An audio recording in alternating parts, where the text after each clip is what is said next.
Nako, nakakadismaya po ang mga pangyayari, no? Hay, nabalita po na itong si Yusek Cabral ng DPWH, hindi pa po sigurado kung paano namatay. Ang alam lang ay nahulog sa bangin dyan sa Tuba Benguet. Unang inuan, nalulungkot po ako dahil matagal ko pong kakilala yan si Yusek Cabral.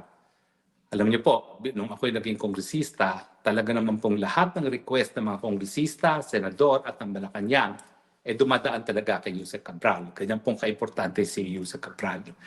At bilang isang enhinera naman po, magugulat kayo, hindi lang siya ordinaryong enhinera, may PhD po yan.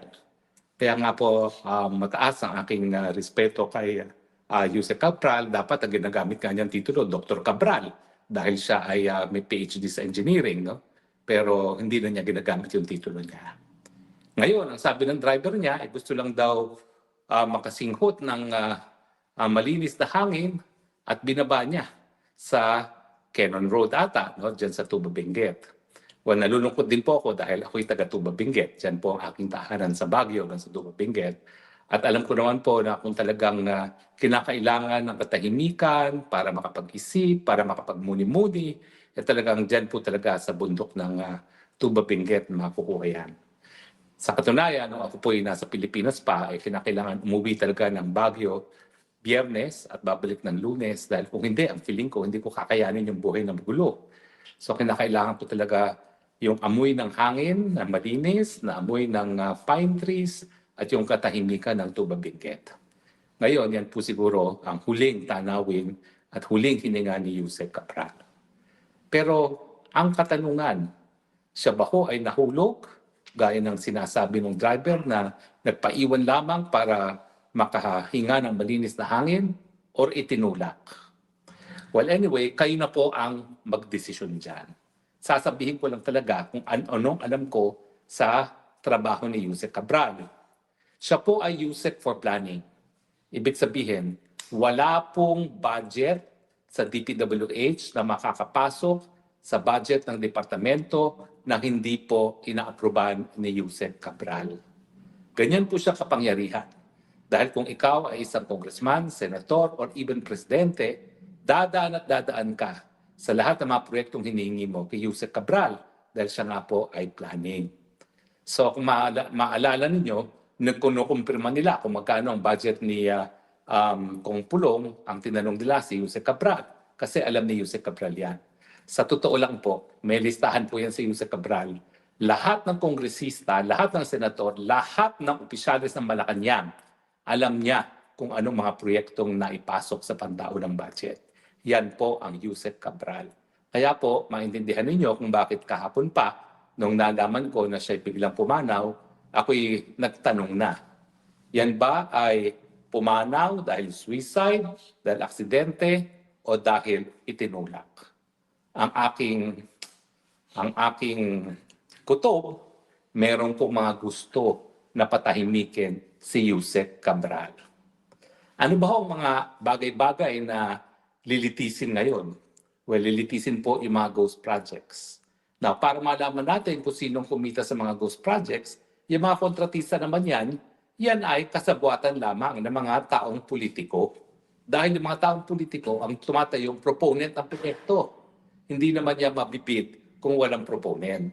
At alam niyo naman po siguro kung paano na ang pakulo nila. No? Ang mga kongresista, kaya naman niya nakakakurakot galing sa pondo ng taong bayan dahil nagre-report sa kanila yung kanilang mga district engineer.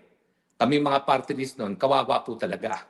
Until naging chairman si Zaldico bilang isang party list din sa Committee on Appropriations, wala po talaga district engineer na magbibigay na kahit anong proyekto sa party list congressman.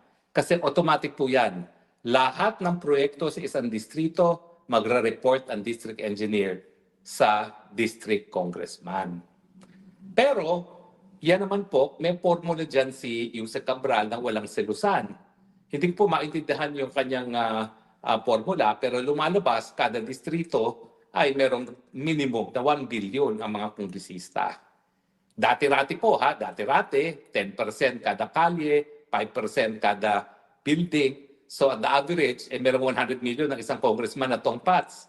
Ngayon po, naging napakataas na, up to 70%. Hindi naman po siguro yan sa mga kalye at saka sa buildings. Pero ang narinig ko po ngayon, hindi na po bababa sa 25% ang kinukuha ng congressman at senatong.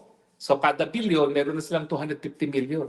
So alam niyo na kung saan nila kinukuha yung pera na pambili ng boto nyo kada eleksyon. Kaya nga po, nagiging mahal na ang eleksyon dahil alam nila na malaki na rin ang kubra, lalong-lalo na sa mga proyektong infrastruktura.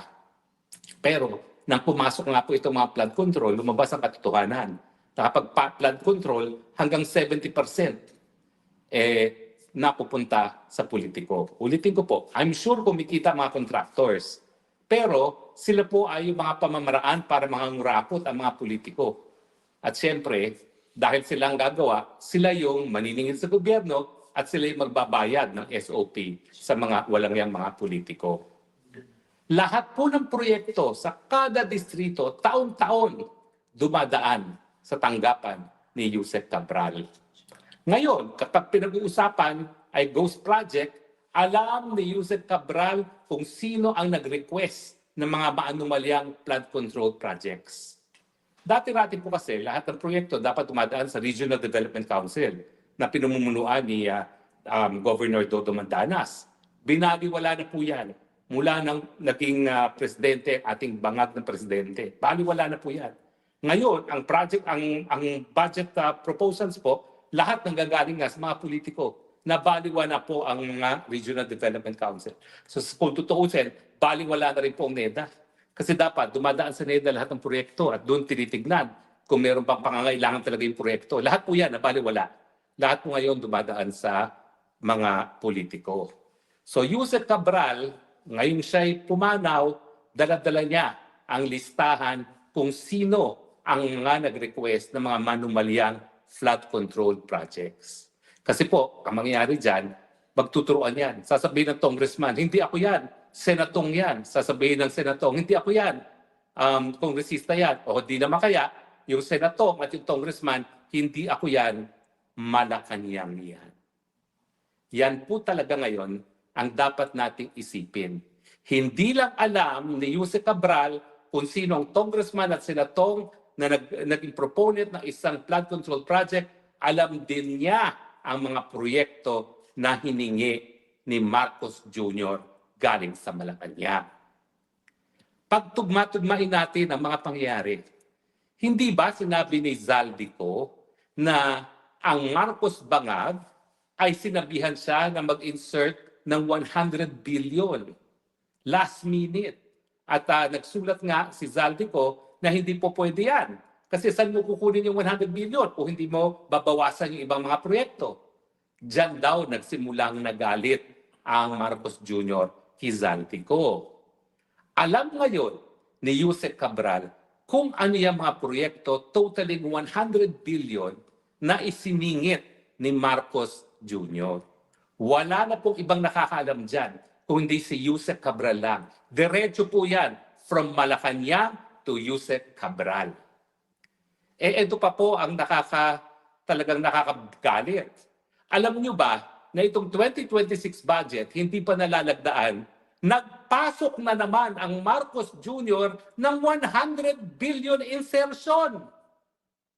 At sa 100 billion ng mga proyektong yan, tanging si Yusek Cabral lamang at si Bangag Jr. ang nakakaalam kung ano-ano yung mga proyektong yan. Bakit ba ho importante na malaman ni Yusek Cabral kung sino talagang proponent? Diyan po kasi nag-aaway-away ang senatong, ang congressman at ang Malacanang. Siyempre, mag-aaway-away sila dahil sasabihin nila, proyekto ko to. At kung sino ang pwedeng mag-angkin ng proyekto, sa kanila pupunta yung tongpats. Ganun po yun. Ang pinag-aawayan, pera. Baling wala na po ang kredito. In fairness, kakaunti na lang yung EPAL na this is a project of Congressman so-and-so. Ang importante ngayon, kwarta-kwarta lang. Kaya, yung 100 billion ni Bangag na ipinasok na naman niya sa 2026 budget, wala na pong nakakaalam kung ano yung mga proyektong yan, kung hindi si Yusek Cabral lamang at ang Marcos Jr. Siguro, mag-aaway-away ngayon sila. Then wala na si Yusek Cabral at hindi naman siguro ipapasabi ni Marcos Bangag Jr. na sa kanya yung proyekto, mag-aaway-away sila para sa SOP. Ang mangyari dyan, yung mga kontratista nila maglalabanan at harinawa sana makakuha ng pinakamababang presyo ang taong bayan na magbabayad ng proyekto. Dahil lamang hindi alam kung sino pupunta, kanino pupunta ang SOP, ngayong wala na si Yusek Cabral. So mga kaibigan, isipin nyo yan. Kung si Yusek Cabral lang ang may alam, bukod kay Marcos Jr., kung ano-ano yung 100 bilyong mga proyekto na ipinasok nila noong 2025 at yung 100 billion na ipinasok na naman ng 2026, sino kaya ang gustong magpatahimik kay Yusek Cabral? Wala akong sinasabi. Hindi ko pinagbibintangan si Bangag Jr. Bahala na kayong magkaroon ng sarili niyong konklusyon. Pero alam ko naman, matatalino kayo. Kung may itinatago at kung yung tinatago, mabubuking ni Yusek Cabral kapag siya'y napilitang magsalita, alam nyo na kung sino ang gustong magpatahimik kay Yusek Cabral. Nagagalit po ako kasi alam nyo, si Yusek Cabral, sunod lang naman yan. Hindi kinakailangang saktan.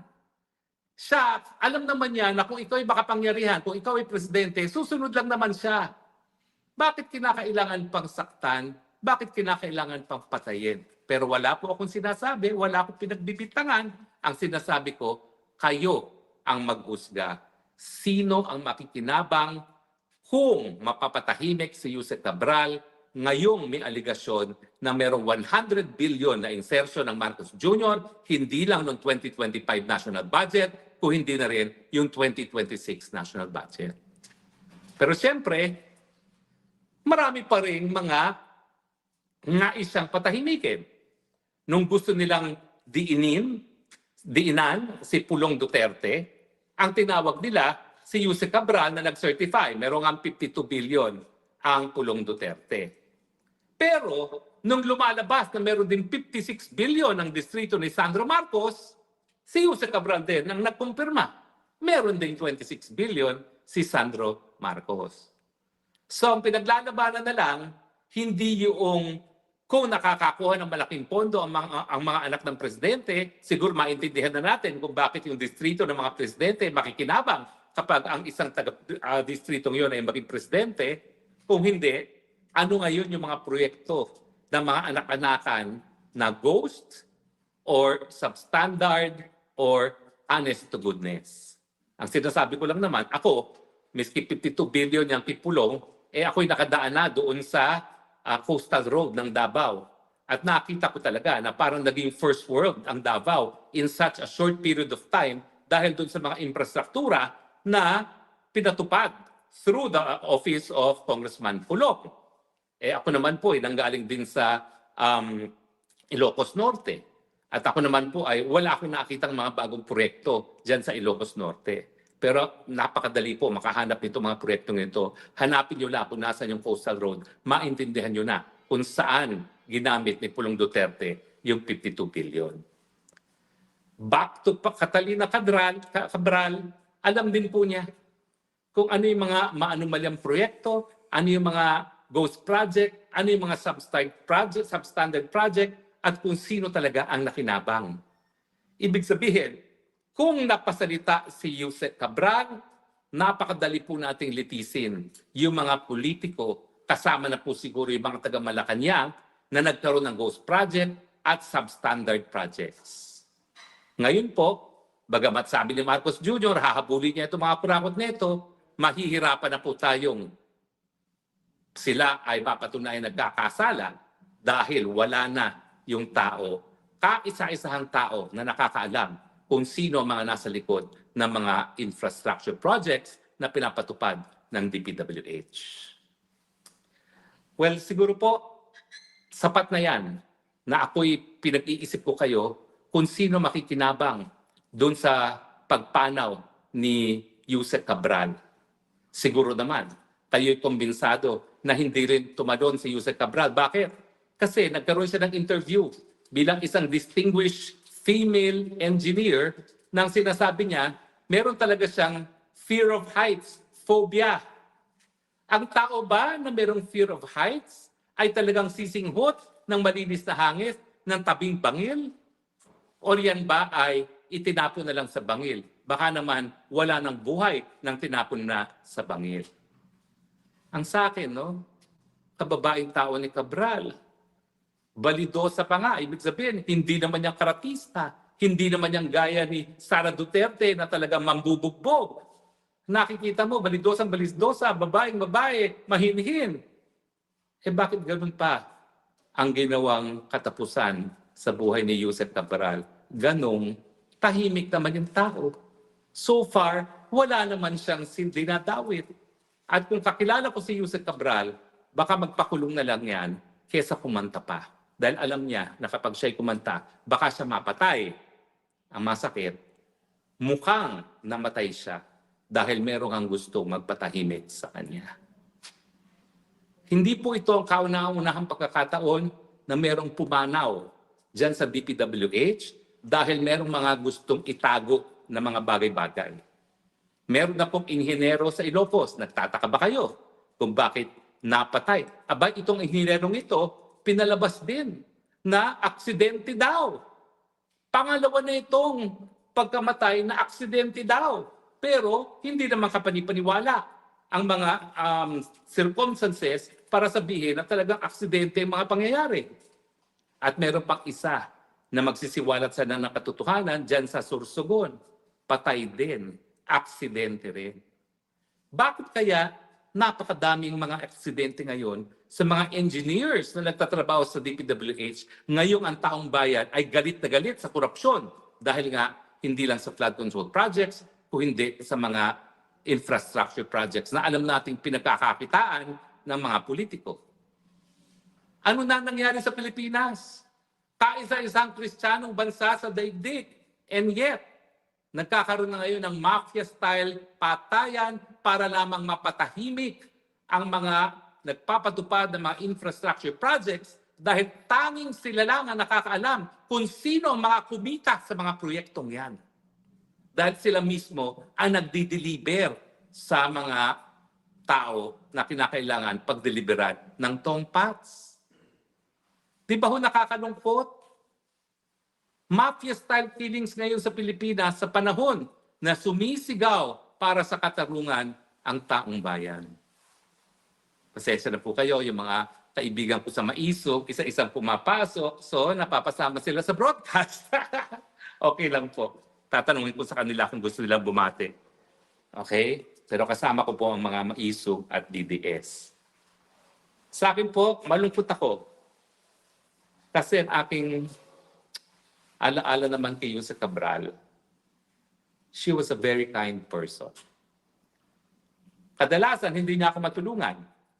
Kasi ako naman, nung ako'y naging party list, wala naman akong kapit. At dahil nga party list ka, wala namang nagre-report sa iyong DE. Pero bagamat hindi niya ako natulungan, every time ako'y pupunta sa kanya, hihingi, hindi ba pagbibigyan dahil wala naman tayong kapit, she makes it a very worthwhile experience. She was genuinely nice, genuinely friendly, hindi naman siya plastic, willing to help, kaya lang, ina-explain din niya kung anong realidad. Na talagang ang mga nakapagbibigay lamang mga proyekto ay yung mga malalapit sa kusina. I will miss Yusek Cabral. Not only because I think she was a good person inherently. Hindi ko sinasabi na malinis siya, ha? Siyempre, yung korupsyon hindi dapat nangyari kung hindi pumapayag yung mga tao na gaya ni Yusek Cabral dahil siya nga yung nag-a-approve ng mga proyekto na hinihingi ng mga politiko na alam natin na kaya lang naman nare-request yung mga proyektong yan dahil pagkakakitaan nila. Pero at the same time, maski hindi siya santo, I think Yusek Cabral just wanted to have a living, just wanted enough for herself, and accepted na ganito ang patakaran sa Pilipinas. Kaya nga po, mga kababayan, kung tayo ay magiging gaya ni Yusek Cabral na tatanggapin na lang ang mga patakaran sa lipunan, baka tayo magkaroon din ng kapalaran na gaya ni Yusek Cabral. Sana po, magsilbing halimbawa ang buhay ni Jose Cabral na panahon na para sabihin, tama na, sobra na. Hindi na dapat magkaroon ng SOPs. Hindi na dapat magkaroon ng patakaran. Ang pera na kaban ng bayan para sa taong bayan, hindi para sa mga magnanakaw. Mangyayari lang po yan kapag naibalik natin ang tiwala sa pinakamataas na opisina ng bayan at yan po ang tanggapan ng presidente. Patalsikin na po natin ang presidenteng kurap, patalsikin na po natin ang presidenteng bangag, patalsikin po natin siya sa pamamagitan ng mga mapapayapang mga pamamaraan, patalsikin po natin siya sa pamamagitan ng people power na nakasaad po sa ating saligang batas. Wala pong krimen kapag sinasabi natin, tama na, sobra na, mag-people power na tayo, yan po ay nasa saligang batas. Jose Cabral, kung nasaan ka man, it was a pleasure to have known you.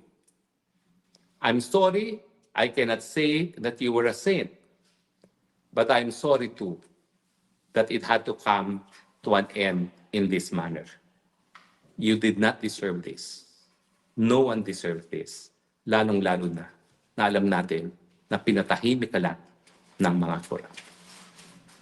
I invoke the forces of karma. Lahat na nagplano na ikaw ay ihulog sa bangil na yan, bumalik sana sa kanila 1,000 times yung kasamaang ginawa nila sa iyo. May you rest in peace. God bless you. Sa inyong lahat, maraming salamat po sa inyong patuloy na pagtangkilik. Magdasal po tayo na sana wala na pong Jose Cabral sa susunod na mga araw. Ito po yung inyong spokesman bayan nagsasabi, I love you Philippines. You're the only country that I have. You're the only country that I love. Bye.